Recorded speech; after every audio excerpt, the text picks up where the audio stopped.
And we are back. To challenge more gods. Let's see if I can stop being a fucking scrub lord. Yeah, and hopefully we can stop challenging children from chucking things at me today. What happened? So I've got. What happened? I've gone back to work. I'm just substituting in schools right now. Right now, what I'm currently doing is I'm subbing for a class with kids with autism.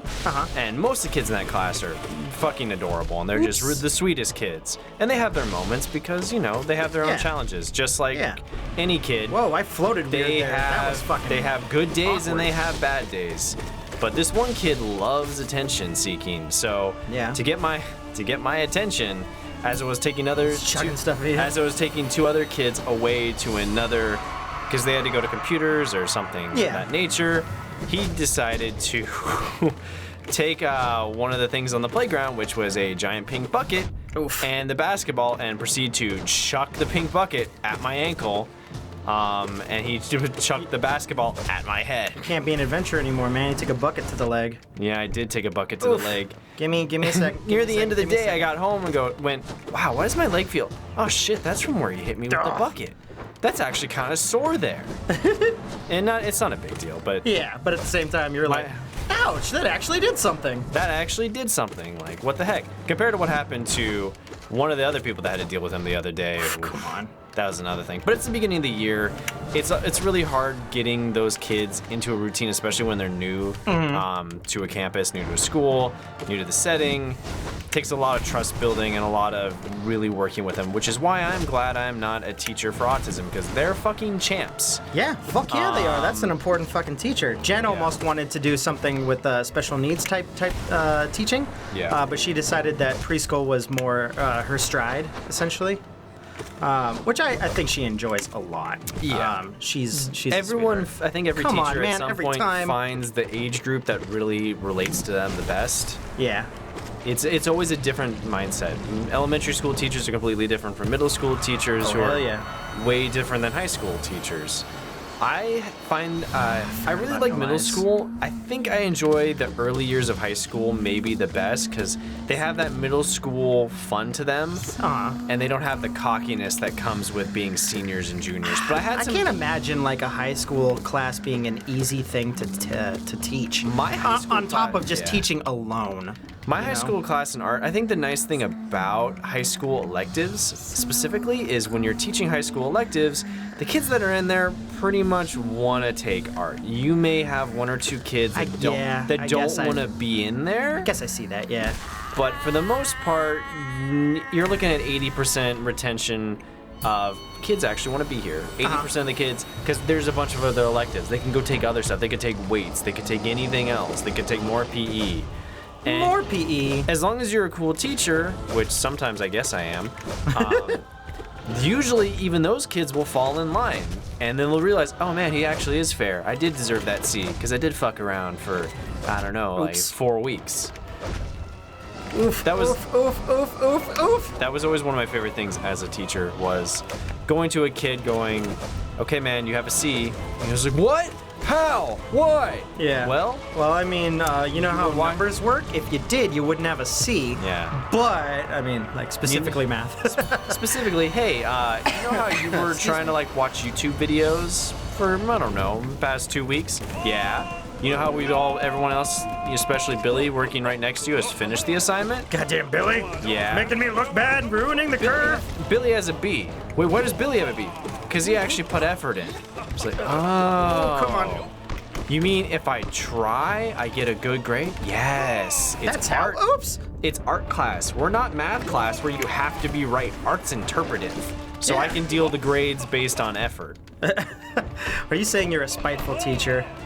No, I just hate kids that are fucking lazy, because especially in high school or middle school. Fuck, again? It's just bad habits. It did this when I was practicing. That little dirt thing was in the corner, just sitting there. Not that I ever go into the corner, but sorry. You were saying, it's just bad habits for the laziness. It's just bad habits for being an adult.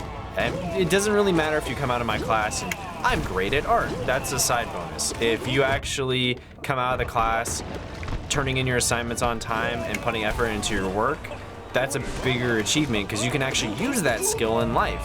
Yeah. I hate to break it to you, You gotta fucking work hard no matter what you do, even if it's a shitty job, if you want to keep it. Well, hopefully. Hopefully.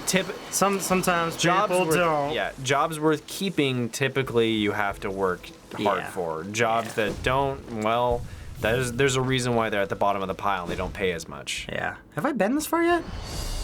What is this? Oh, okay.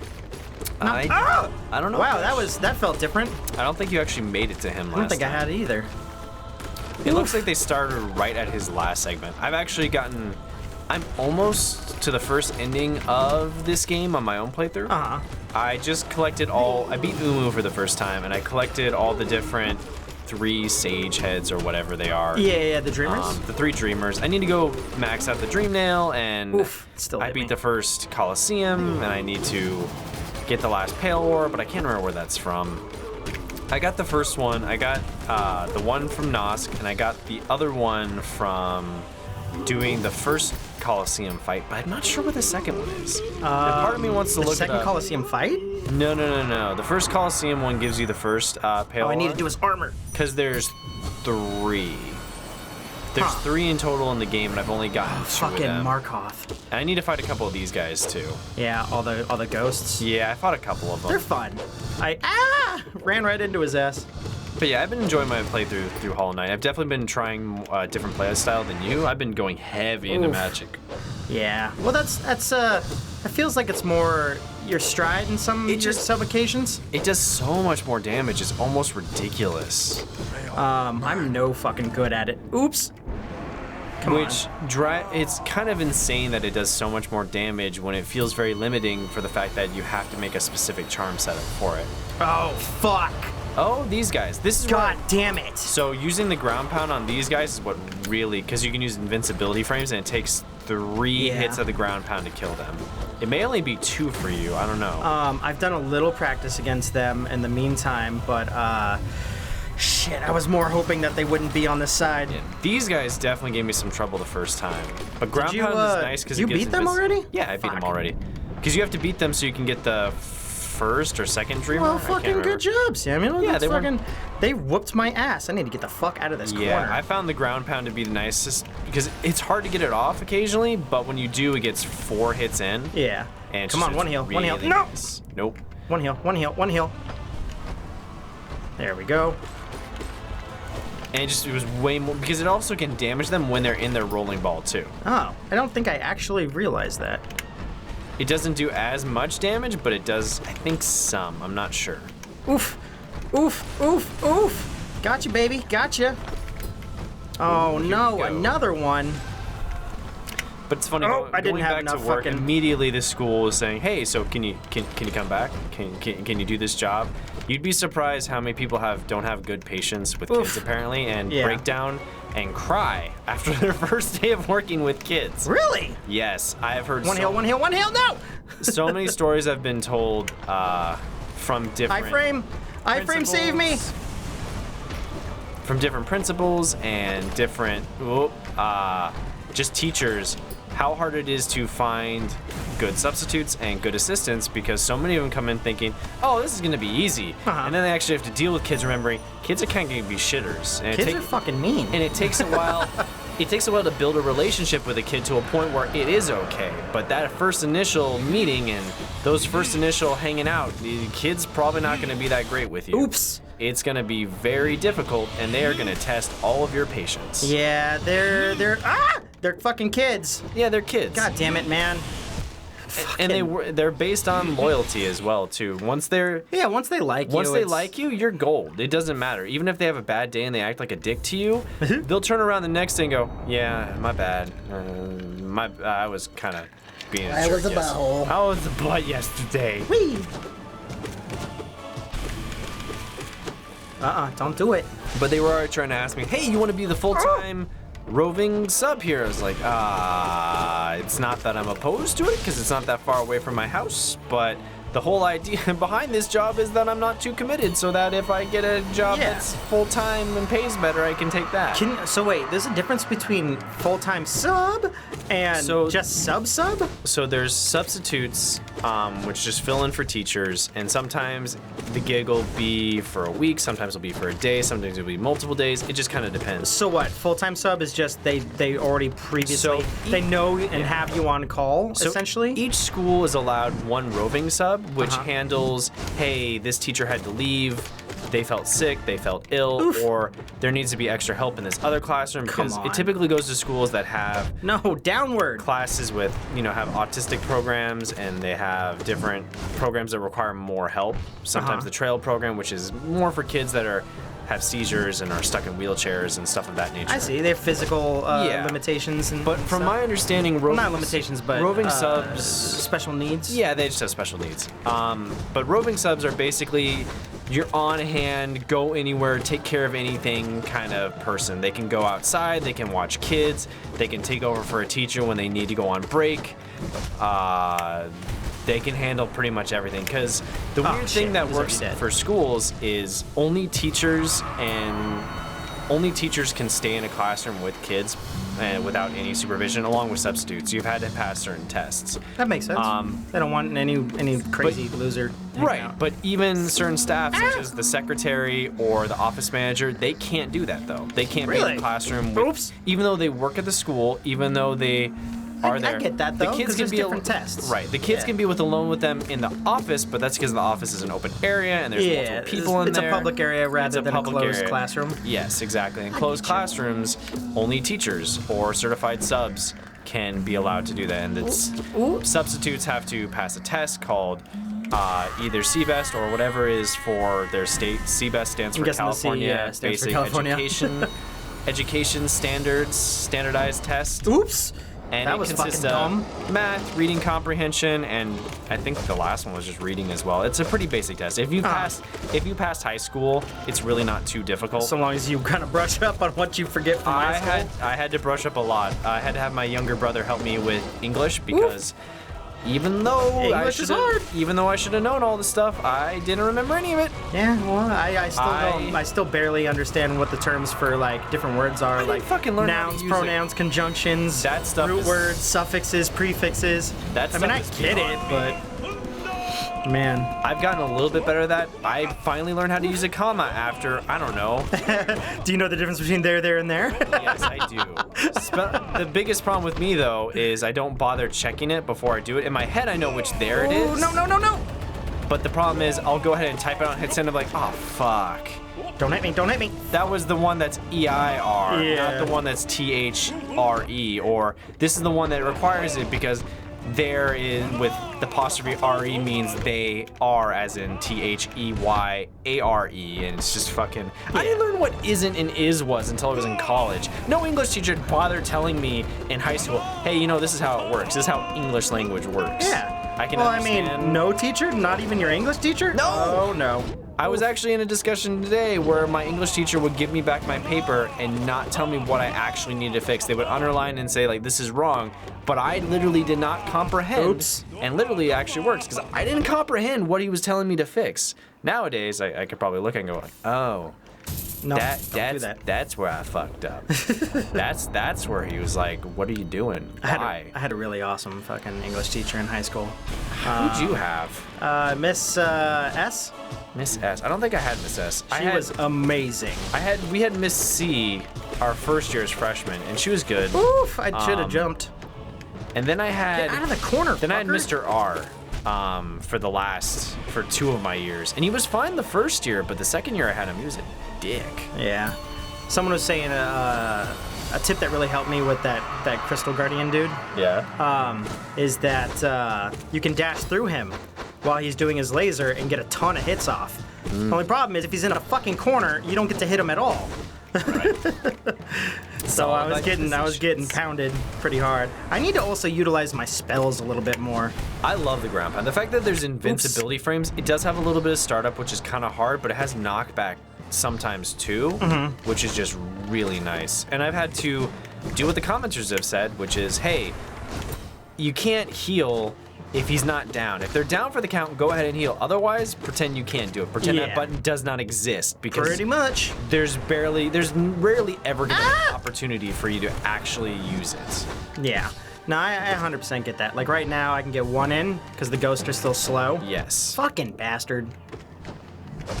Oof. It's kind of go down. It's kind of what we say in D&D. Hey man, as long as you have 1 health, you're still alive. Yeah. In this game, as long as you have 2 masks. 1 health might as well be at full health. Yeah, as long as you have 2 masks, you're technically still alive. So go for it. No, I need to. I always get hit while I'm healing. And I'm trying so fucking hard to train myself not to do that. It's a hard habit to break. I only broke it because I was watching you do it so many times, and because on my own playthrough I decided, okay, I'm gonna pretend this doesn't exist. Yeah.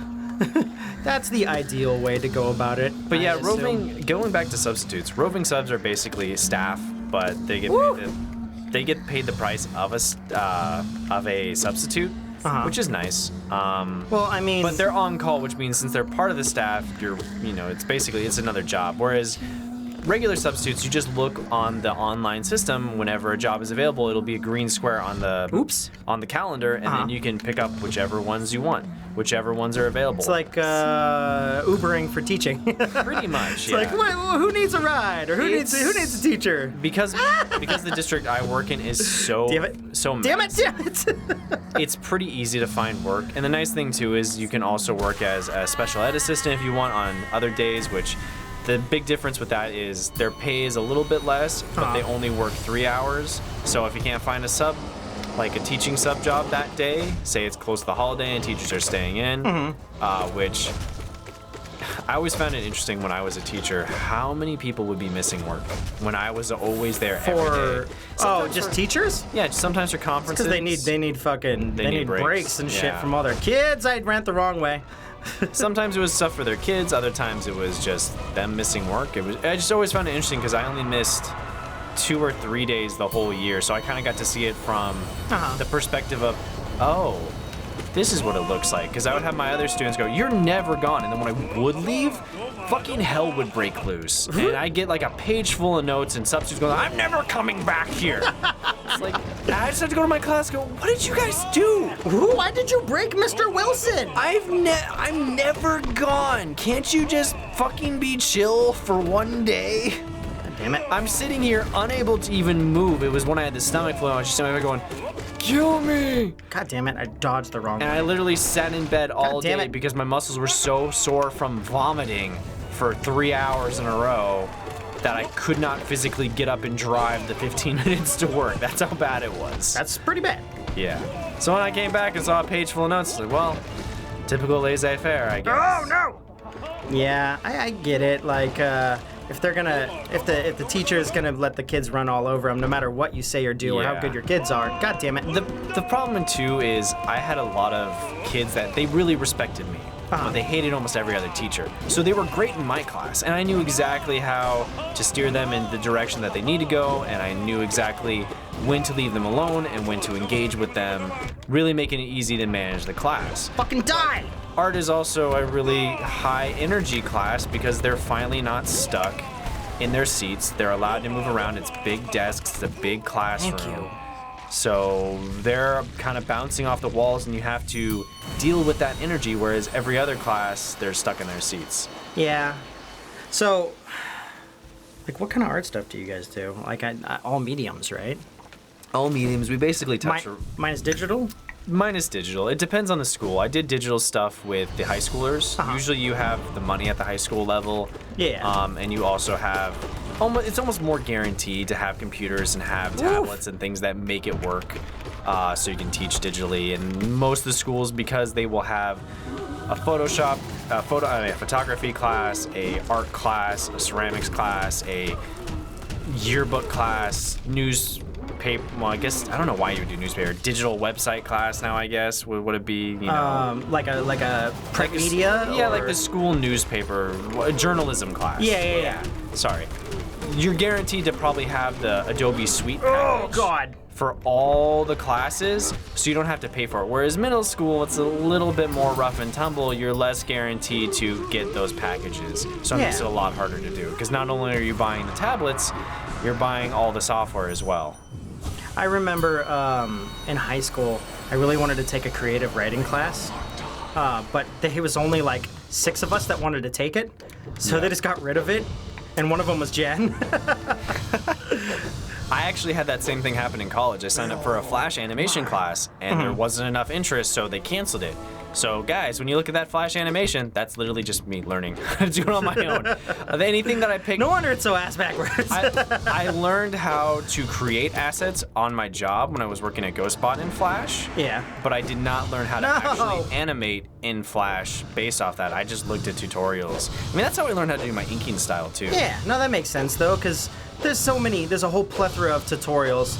Give me a second here, come on. That's why I found it so bizarre when people got mad at me initially for this, saying like, how could you think this was Flash? They've said it was Photoshop. Guys, almost everybody uses now either Toon Boom or Flash when it comes to animation. Photoshop is like the back ass words. It's almost as if you're using Microsoft Paint to create a Rembrandt in some ways, because there's ways to do the animation. I'm over-exaggerating, but there's no extra tools to help you in Photoshop to create your animations. Whereas in Flash, there's additional plugins and accessories. There's additional plugins, there's accessories, and not to mention you can kind of create assets, reuse assets a lot easier than you can in Photoshop. Photoshop allows you to just draw it and then you have to ink it, and it works. It's fine. There's nothing wrong with that way about it, but you're not limiting yourself, but it would make doing characters like this a lot easier because there's the rotation tools and just different tweens and stuff you can do. Sometimes you can make it look really wonky and not look as great though, which is why some people usually have problems with Flash because there are shortcuts to animation. Sometimes you get Total Drama Island, and then other times you get Foster's Home for Imaginary Friends. One is superiorly animated, the other is kind of basic garbage. That being said, which one is basic garbage? Total Drama Island. In terms of animation, it's yeah, no, I get you. It's not very interesting. I think the character designs for that show, while all stereotypes are at least unique, and all the different silhouettes and all of that are very. Well, a lot of people really like that show. Don't hit me. Don't hit me. Don't hit me. Don't hit me. I actually liked the first season of Total Drama Island, but it went down what most shows do. It went down to the area where, man, I've kind of seen this. I don't really need more than one season of it. I get you. Why the fuck didn't I dash away? That was fucking weird. But Total Drama Island's never going to be praised for its animation quality in Flash. No, you want to watch good Flash animation or great Toon Boom animation? Go watch Kick Buttowski. Go watch. I liked Kick Buttowski a lot. I didn't watch a whole lot of it, but I really liked it. Really nice smoothness. I'm pretty sure portions of Gumball are done in Flash too. It's either Flash or Toon Boom, but What is sorry to interrupt. Go ahead. What is what is the show? I guess it is Gumball, huh? Yeah. Gumball, the Adventures of what the fuck is it called? I was the Grim Adventures of Billy and Man. No, that's not it. No. The Amazing World of Gumball. Amazing World Gumball, yeah. Gumball. That is insane. Oh, you fucking cheater. I can't remember, but I'm pretty sure that Gumball uses multiple animation studios because the original idea was. What the fuck? The British developer, the British artist took his original assets he'd created for different for all of his stuff, right? It was just all these different assets that he had created over the years for failed commercial assets, and then just made it into a show pitch. Oof. And then I think once it started going to production, some people handed the 3D aspects and some people handed the 2D. Yeah. But that show is a marvel. The fact that it works, the fact that it doesn't feel weird, and it feels cohesive in its art direction is amazing for all the different types of styles they use. Hell yeah. Actually been watching. It's amazing, dude. I love that show. It simply astounds me by the way that it goes about its art. Not to mention the comedy is great. The writing's really good. The characters are dynamic and interesting. Even the side characters are fun to watch, and it's still going strong. Hell yeah. What was I gonna say? There was another show Jen's been watching for research. Oh, yeah. Research. What is that show called? It's called Storybook, I think. Something Storybook. It's like the science one, right? Yeah, and that's one of those shows that, hey, you can make a kid's show without making the kids sound as if they aren't smart or intelligent and just you bastard! I don't know, as many adults in a lot of ways. Oh. I was also really impressed with how that show looks. It goes between 3D and 2D, and it's a much different style than Gumball, I really like the art direction and how solid it was. Hell yeah. You get a lot Well, it's very unique too, especially with what do you call it? Fuck, I didn't do that right. The songs and everything? Yeah. Everything's so well written. Everything is super well done. Come on, bud. Fucking find a spot and I pick know it. shows such as Peppa Pig and other things are for more younger kids, but I always prefer when a kid show is still intelligent, so that if you're the adult and you're the parent and you have to sit there and watch this, to watch this show, you can watch and go, oh, I would have loved this as a kid, and as an adult, I still find this entertaining enough that I'm not gonna murder myself. Yeah. Dora the Teletubbies and stuff Explorer would wreck me. Dora the Explorer would have wrecked me too. I've been like, fuck, it's a map. We know it's a goddamn map. It's in front of you and you do it every goddamn episode. Dora, I said it 6 seconds ago. You don't need to talk to me like I'm stupid. Someone get Arthur in this shit because at least he's doing something right. 21 years on television, he still doesn't treat his audience like they have. Is he still on? Yeah. Wow. Go for you. Good for you, Arthur. I read that the other day and it's like, wow, that's almost as long as The Simpsons. Don't hit me. I think this is super long. Oh, God, I forgot about him. Oh, yeah, we're at 25 minutes. No, I knew it was long, but I mean, like, I was just hoping we'd get a break or there wouldn't be another boss. Oof. Oof. Wow, man. Wow, man. I also didn't think I was going to last this long. Nope. Oof.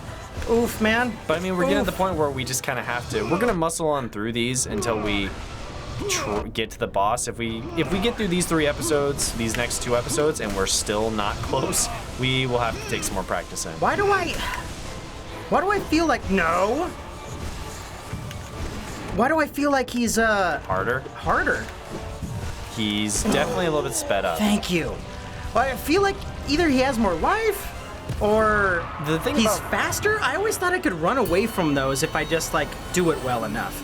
But I'm having to dash. Wow. Perfect timing to stop. Yeah, we'll talk to this guy next episode, guys. Who is right? Well, hey, we'll get to see the new boss. Nice. Perfect. I'm assuming. Please don't be another fucking round of things. I hope it's the next boss. Anyways, we'll see you guys tomorrow. Beep, bop, boop. Then once you lose to him, then we can go practice him. Exactly. Then we can try and beat. This is the 4th Pantheon, right? Mm-hmm. Okay, so there's only one more after this then. Yeah, which is, as I understand it, every fucking boss. Yeah, that's so that'll be. I need to get practice.